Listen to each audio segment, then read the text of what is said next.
will bring you our first drama. But first, ladies and gentlemen, a word from our sponsor. Halo, everybody, halo.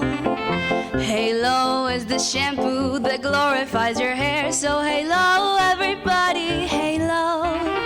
Use Halo shampoo if you want naturally bright and beautiful hair. Remember, even finer soaps and soap shampoos hide the natural luster of your hair with dulling soap film.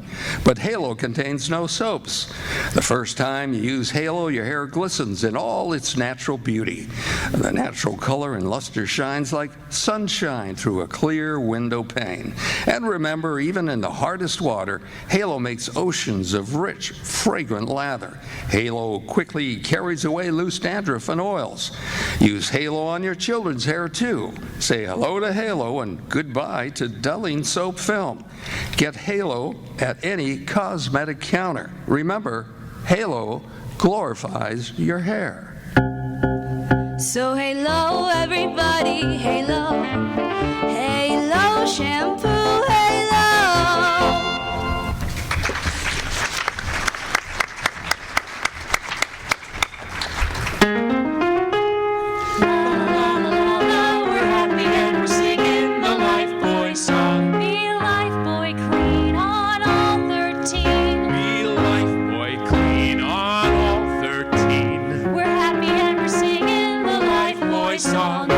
Remember, you can get BO on not just one, but 13 skin areas. The cleaner you get these 13 skin areas, the safer you are.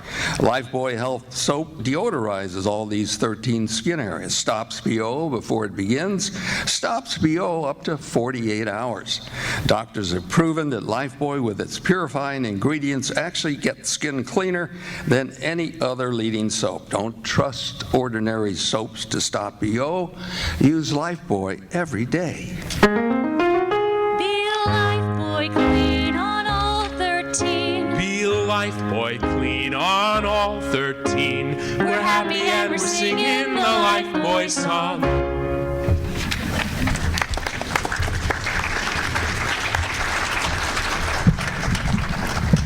And now, ladies and gentlemen, please welcome Craig Gregerson.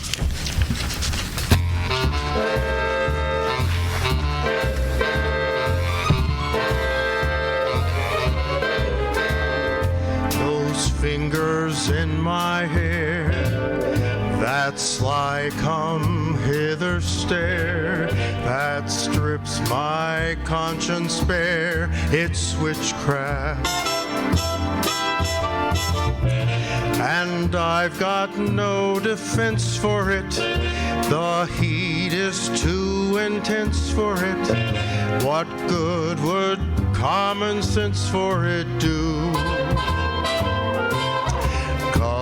It's witchcraft, a wicked witchcraft. And although I know it's strictly taboo,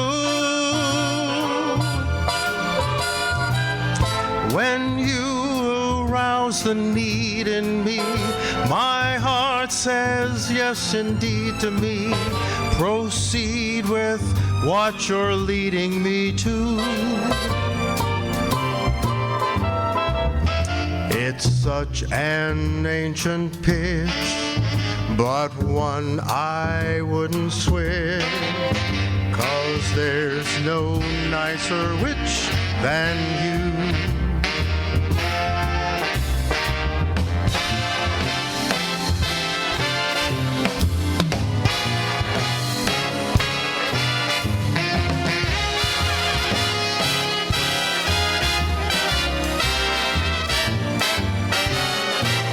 'Cause it's witchcraft, wicked witchcraft. And although I know it's strictly taboo, when you arouse the need in me, my heart says yes indeed to me. Proceed with what you're leading me to.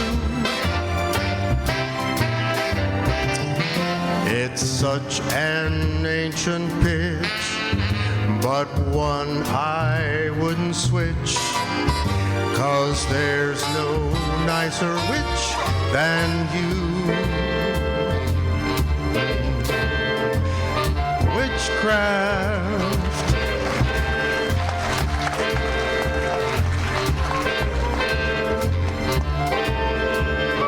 Thank you, Greg.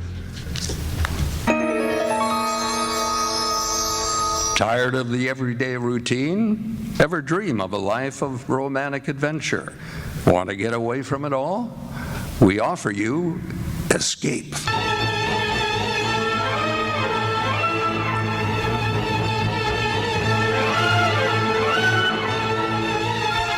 Escape, designed to free you from the four walls of today for a half hour of high adventure. Today we escape to a lonely lighthouse off the steaming jungle coast of French Guiana, and a nightmare world of terror and violence, as George Toulouse described it in his hair-raising tale, Three Skeleton Key. Picture this place. A gray tapering cylinder welded by iron rods and concrete. To the key itself, a bare black rock 150 feet long, maybe 40 feet wide. That's at low tide. At high tide, just the light, rising 110 feet straight up out of the ocean. And all about it, the churning water, gray-green, scum-dappled, warm as soup and swarming with gigantic bat-like devilfish, great violet schools of Portuguese man-of-war, and yes, sharks, the big ones, the 15-footers.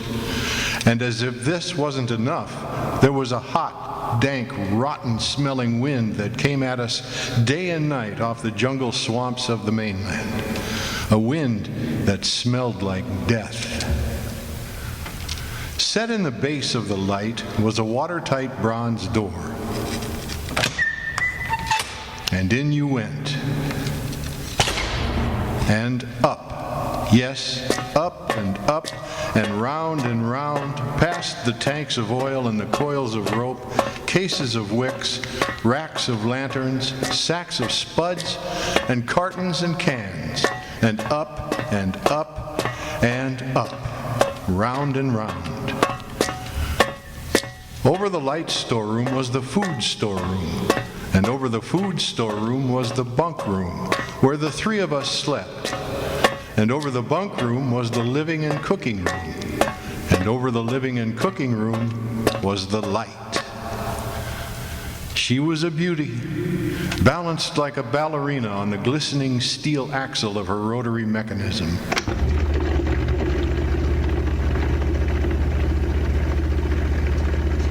At night, you'd lie there on the stone deck of the gallery with the light revolving smoothly and quietly over your head, easing her bright white eye 360 degrees around the horizon.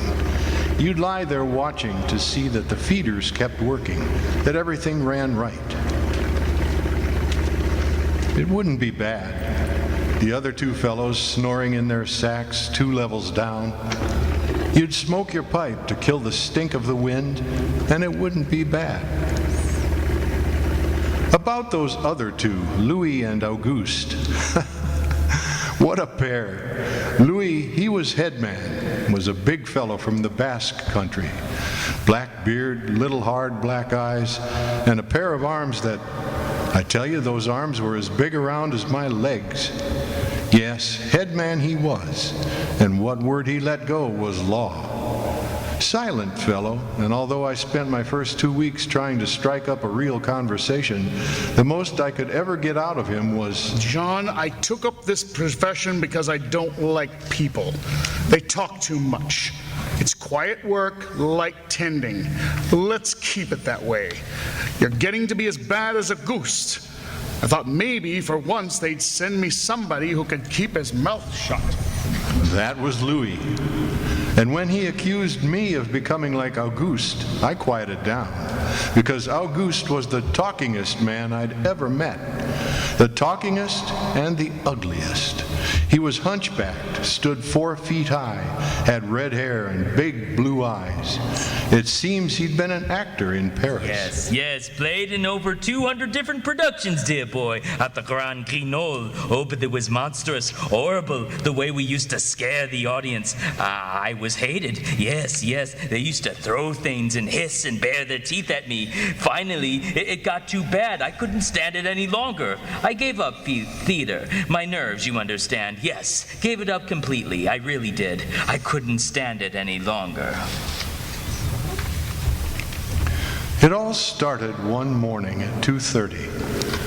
I was on watch, lying on the cool stone deck, pulling on my pipe, staring out at the blackness, the phosphorescent combers and the big yellow stars, when, out of the corner of my eye, I noticed something show up for a second, something the light had touched far off. I waited for her to come around again, and when she did, there it was, a 3-master, a big one, about a half-mile off and coming down out of the north-northwest, coming straight for us. You must understand, our light was where it was for a very good reason. Dangerous submerged reefs surrounded us, and ships kept clear. But this one, this sailing vessel, was coming straight on. I went over to the gallery door and yelled, Louis! Huh? Ship! What is it? Ship headed for the reefs. I'm coming right up. I had the glasses out now. I couldn't read her name, but I could see her quite plainly. All sails set, the foam creaming away under her bow, her beautiful lines. A Dutch ship, I guessed. But why didn't she turn? Every time it passed, our light hit her with the glare of day. Ship? Where? North-northwest. The light will touch her in a moment. Eh? Well, can't she see us? Look at her. She just keeps coming on. Oh, the squareheads. What is it? What is it? Watch. North-northwest. I know what it is. What? The Dutchman, the Flying Dutchman. We did a play about it once, and oh, what a performance. You ghastly galleon, hag-ridden, curse-driven, must on and on. Oh, shut up, will you? She's luffing. Yes. It's a sloppy way to come about. She's derelict, that's it. Derelict? Abandoned. Crew left her for some reason or another. But instead of sinking, she's gone on running before every wind. She'll not run long, not with these reefs to break her up. Oh, beautiful ship. Now, why would men leave a beautiful ship like that? She didn't ram us, although we all expected it. But as we waited for the crash, she luffed again, caught some odd gust, and went about. We watched her for the rest of those black hours, heeling and rocking, pushed and pulled by every stray wind, every freak current. Watched her until the dawn came, till the sea turned from black to pearly gray. And on she came again, heading for us. We all had our glasses trained on her now. Auguste, you can kill the light now. Right, Chief. She doesn't look so good by daylight. Think she'll ground this time? I say, do you think she'll ground this time? This is impossible. Absolutely impossible. What? Well, here, take my glasses. They're better than yours. All right. What is it I had to focus, and then my breath froze in my throat. The decks were swarming with a dark brown carpet that looked like a gigantic fungus, but undulating.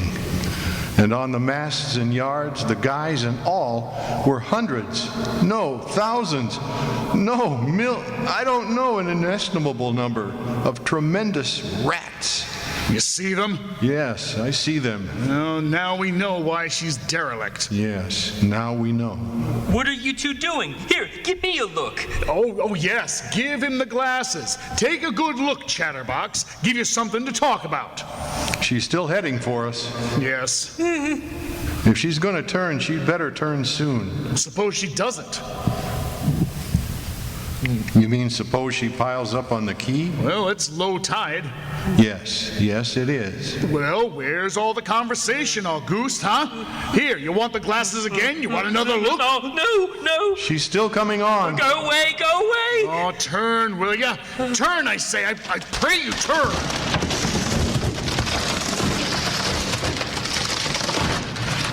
Cracked up. The rats! Look, on the water, like a carpet. They're swimming. Sure, they're swimming.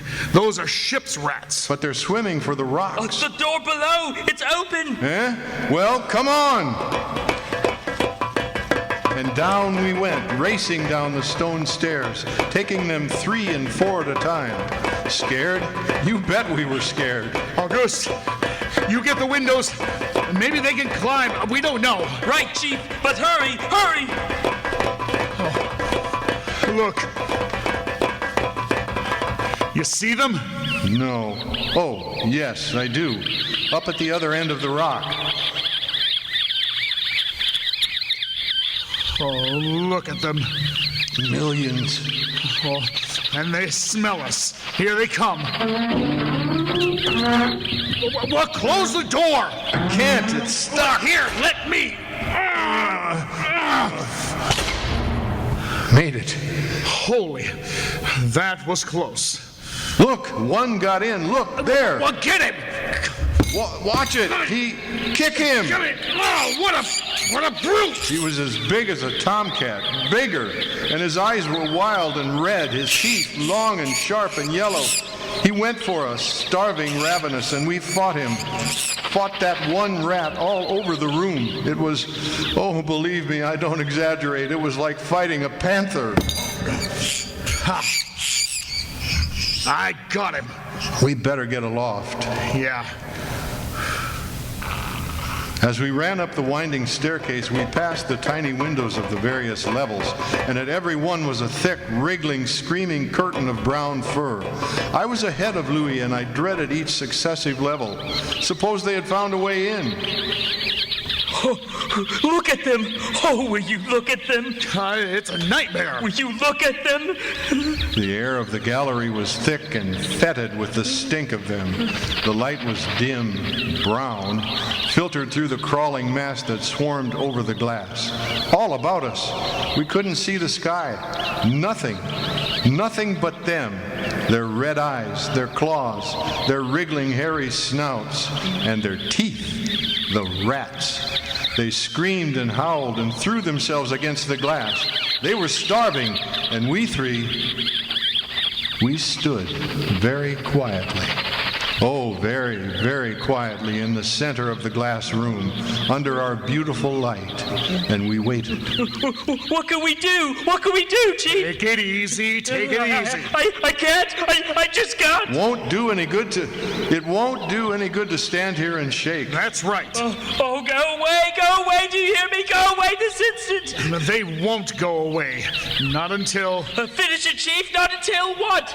Not until they've been fed. You can take just so much horror, and then you get used to it. And they were interesting to watch, you know. They couldn't understand the glass. They could see us and they could rush at us, but that thin, invisible barrier held them off, stopped them. From time to time, we caught a glimpse of the rocks below, more rats down there, swarming brown velvet in the bright tropical sunlight. And then the tide began to rise. If only it had drowned some of them. Ship's rats don't drown. No, sir, you can't drown one of them. They're all climbing up the tower. This bunch around us is getting thicker. Yeah. Say, what's the time? 6:15. Well, you've got first watch, Jean. Right. Wake me at 10. I will. Come on, Auguste.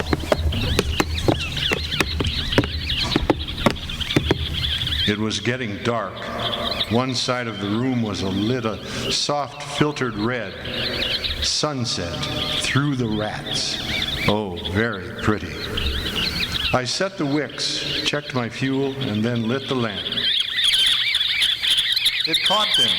lit them in their own gigantic wriggling web of pale, hairless bellies, twitching red tails, bright eyes. And then I started the rotary motor.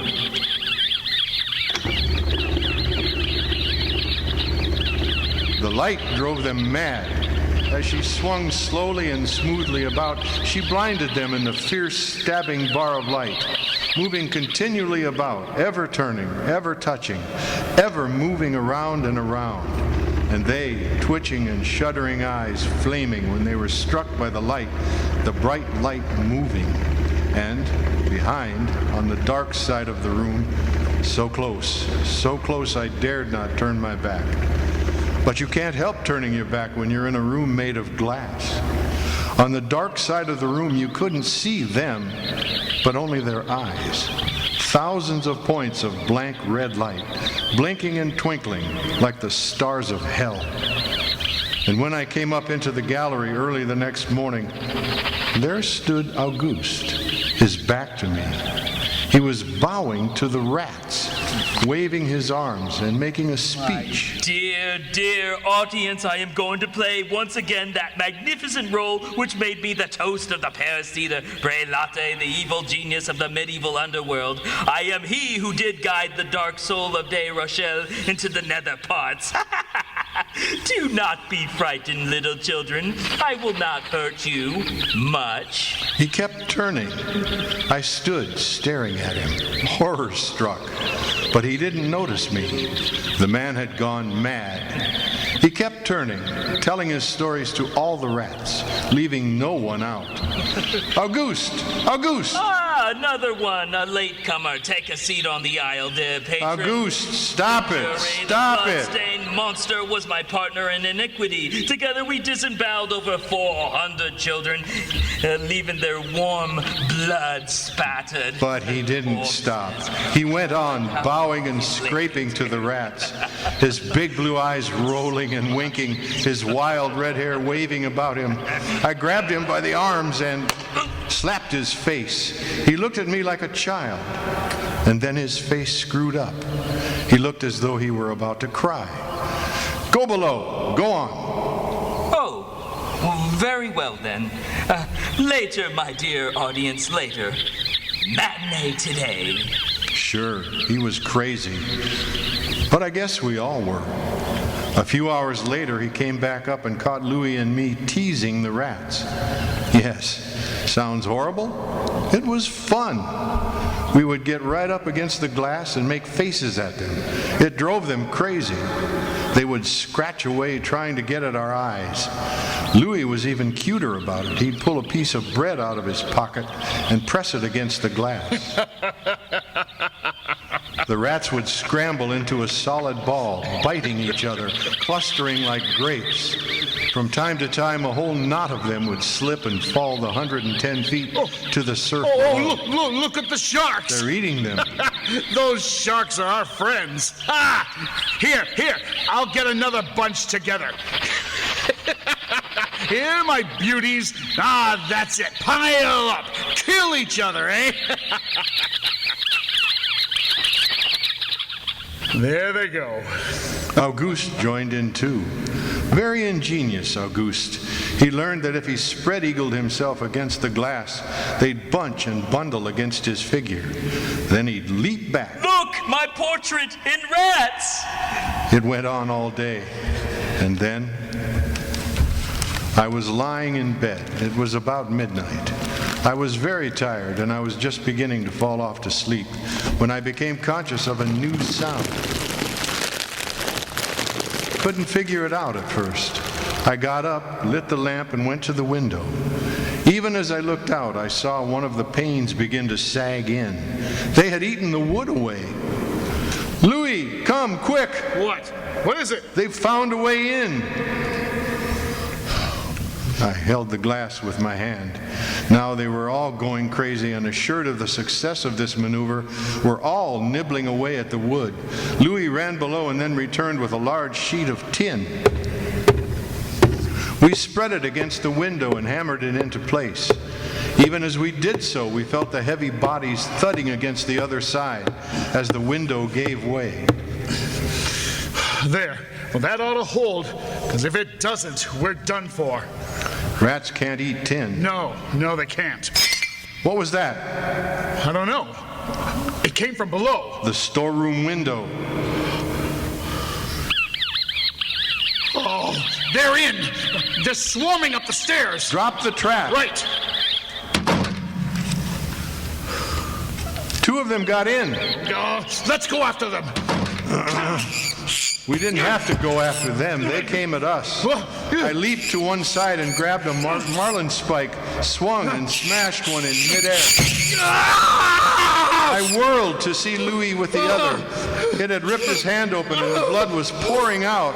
He held his hand aloft and kicked at the snarling rat. I stepped and swung and got him. Oh, my hand! He got my hand! That's both of them, Louis. I'll get you something to tie that up. Blood. Look at it. My blood. I'm bleeding. Don't worry about it, Louis. Here, I'll wind this kerchief around it.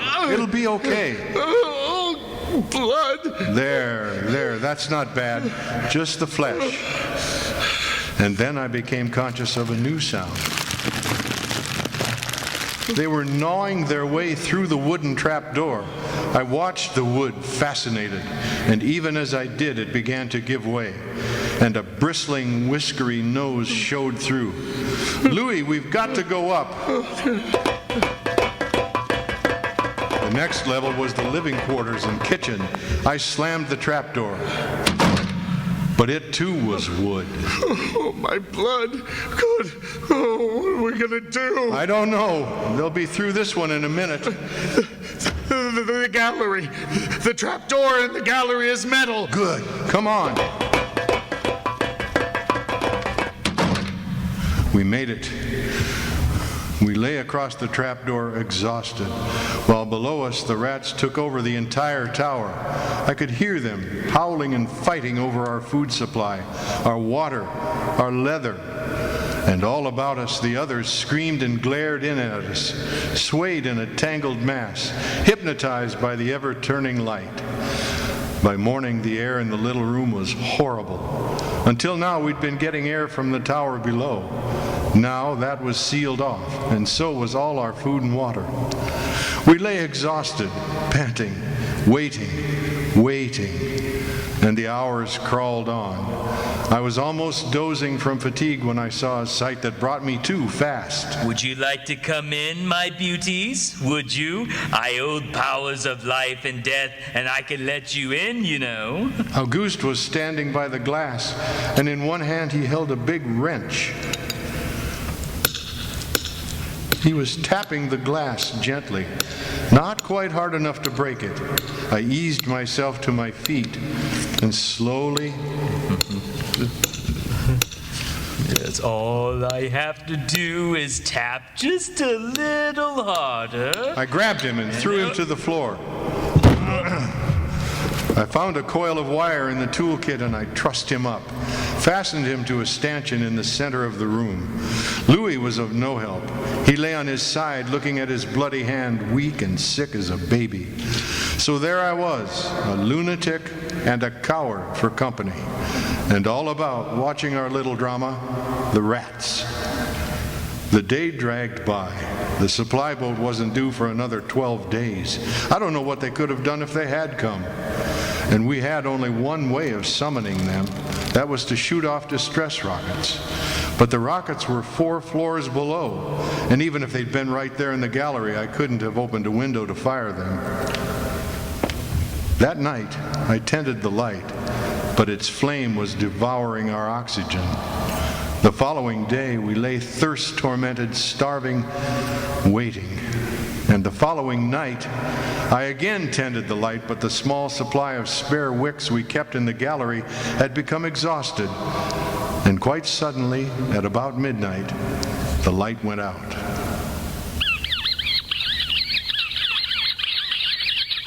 There was nothing I could do. Wicks were stored 3 levels below. Nothing I could do. Nothing. From time to time, I'd strike a match to see the clock. And when I did, it lit up the million red eyes about us, all about, watching, waiting. Below, it had grown quiet. They cleaned us out, and now they too were waiting, all waiting. Then the rats, quite suddenly, were silent. And then I heard it.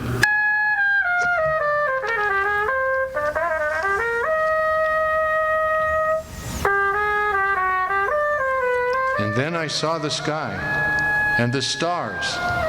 The rats were gone. I went to the glass. Out there on the water, a small freighter, a banana boat, showing a few lights, came softly and innocently towards us. Our light was out. They didn't know. I wanted to open the windows to call out to them, to warn them somehow, but I was afraid. What if the rats were hiding from me, tricking me? So I waited.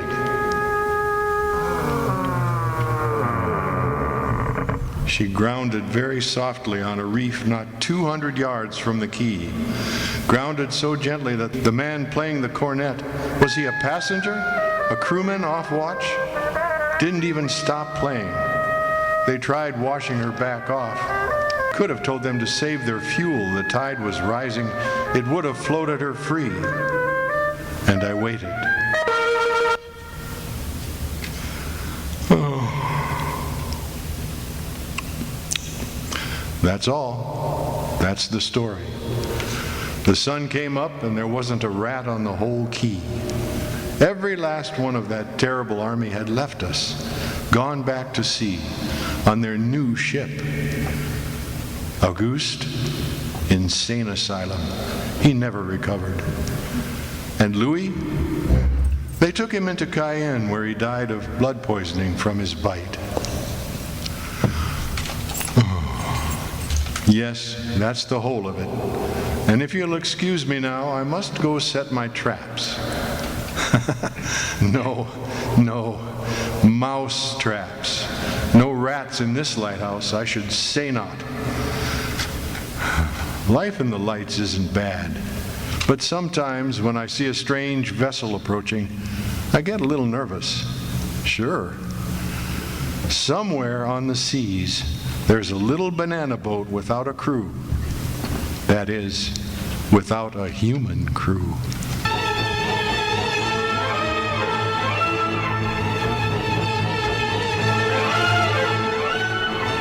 Tonight, Escape has presented Three Skeleton Key by George Tadduse, adapted for radio by James Poe. The theme for the Escape series was Mussorgsky's Night on Bald Mountain.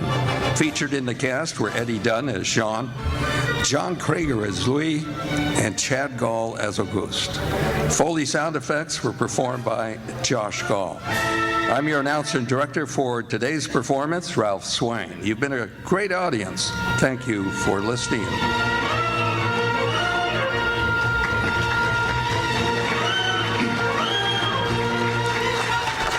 This is NBC, the National Broadcasting Company.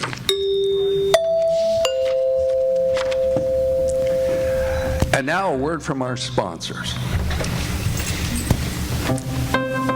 Know the real joy of good living.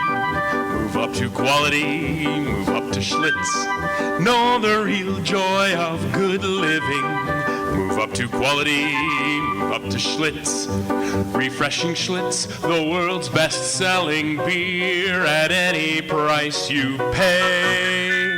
One of the finest things in life everyone can enjoy today. Know the real joy of good living. Move up to quality, move up to Schlitz. Know the real joy of good living. Move up to quality, move up to Schlitz. Yes, the joy of good living. The Pabst Brewing Company invites you to treat yourself to one of the finer things in life. Move up and enjoy Schlitz quality today. Schlitz, the beer that made Milwaukee famous. Know the real joy of good living. Move up to quality, move up to Schlitz. Know the real joy of good living. Move up up to quality, move up to Schlitz. And remember, folks, when you're out of Schlitz, you're out of beer.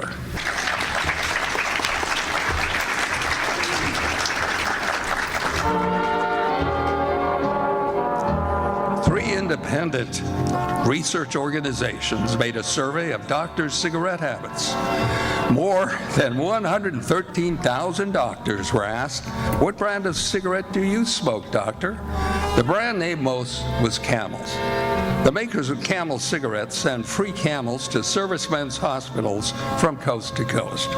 This week, Camels go to veterans hospitals in Sun Mountain, New York, the U.S. Air Station at Keesler Field in Biloxi, Mississippi, and the Veterans Hospital in Knoxville, Iowa. So remember, according to a nationwide survey, more doctors smoke Camels than any other cigarette.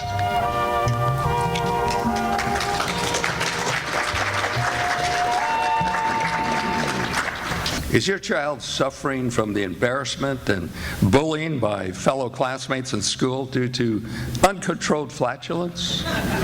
Well, your child needs a diet correction, not a spanking. Many well-fed children may, in fact, be subclinically undernourished. A mother should remember that a child needs less roughage than an adult to stay regular. A simple solution is to use a supplementary food like Ovaltine. Ovaltine mixed with milk solidifies the colon and packs the area solid that effectively plugs up your child from the inside. So, why don't you join the best of other mothers who have taken responsibility of their children's flatulence by serving them 3 to 5 glasses of Ovaltine every day. Ovaltine, the fart-suppressing food drink. And now we're going to take another break here with a great jazz song, and I want to welcome Marissa Anderson.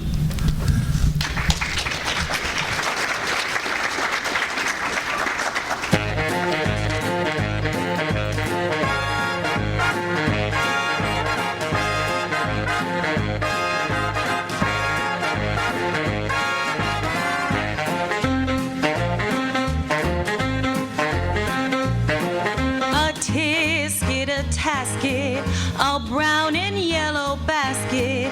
I sent a letter to my mommy, and on the way I dropped it. I dropped it, I dropped it. Yes, on the way I dropped it. A little girlie picked it up and put it in her pocket. She was a-truckin' on down the avenue without a single thing to do. She went pecking all around. When she spied it on the ground, she took it, my little yellow basket. And if she doesn't bring it back, I think that I will die.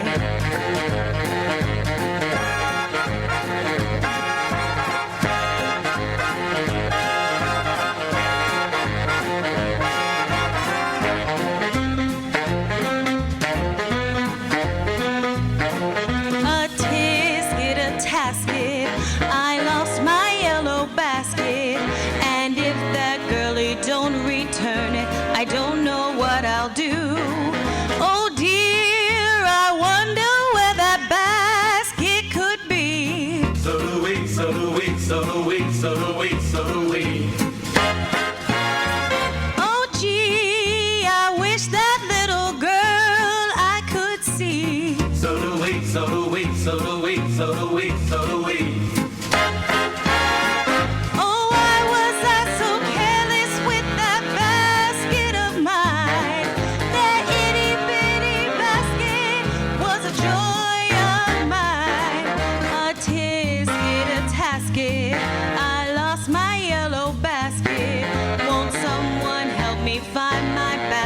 And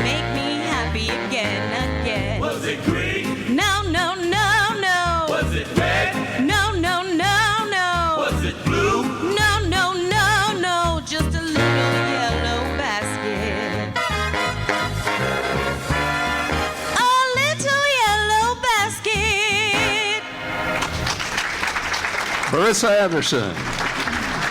Thank you, Marissa.